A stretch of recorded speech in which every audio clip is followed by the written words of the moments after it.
ఏంది మామ అలా ఉన్నావు? 4.5 ఏళ్లైందిరా ఈ ఊర్లో శుభవార్త దరువేసి. ఈ అవినీతి ఫ్యాన్ ప్రభుత్వం వచ్చినప్పటి నుంచి ఎప్పుడు చూడు రైతుల ఆత్మహత్యలు, ఉద్యోగ అవకాశాలు లేక యువత వలసపోవడం, పెరిగిన ధరల వల్ల ఆకలి చావులు తప్ప ఇంకా మన ఊర్లో ఏం మిగిలిందిరా గట్టిగా తప్పుకొట్టి చెప్పడానికి.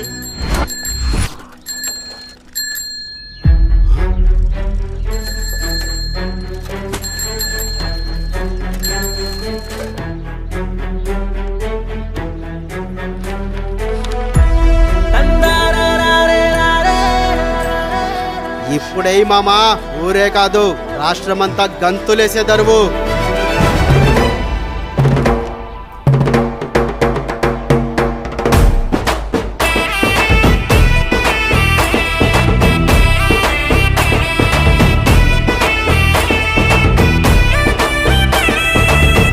ఇందు మూలముగా 50 మంది ప్రజానీకాన్ని తెలియజేయడమనగా శ్రీ నారా చంద్రబాబు నాయుడు గారు ముఖ్యమంత్రి అయిన తర్వాత ప్రతి ఇంటికి ఉచితంగా ఏడాదికి 3 గ్యాస్ సిలిండర్లు ఇస్తారంట. ప్రతి మహిళకి నెలకు 1500 రూపాయలు ఆర్థిక సహాయం ఇస్తారంట. అందరికి నెలకు 4000 రూపాయలు వృద్ధాప్య పింఛన్ ఇస్తారంట.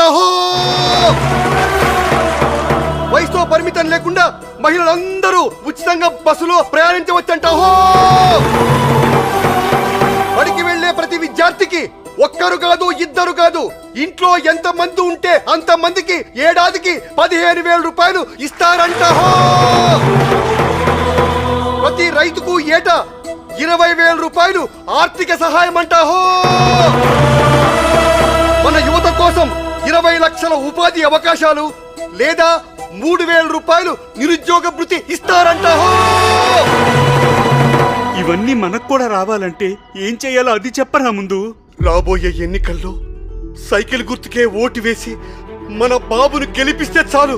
మన భవిష్యత్తు మన చేతుల్లోనే ఉంది.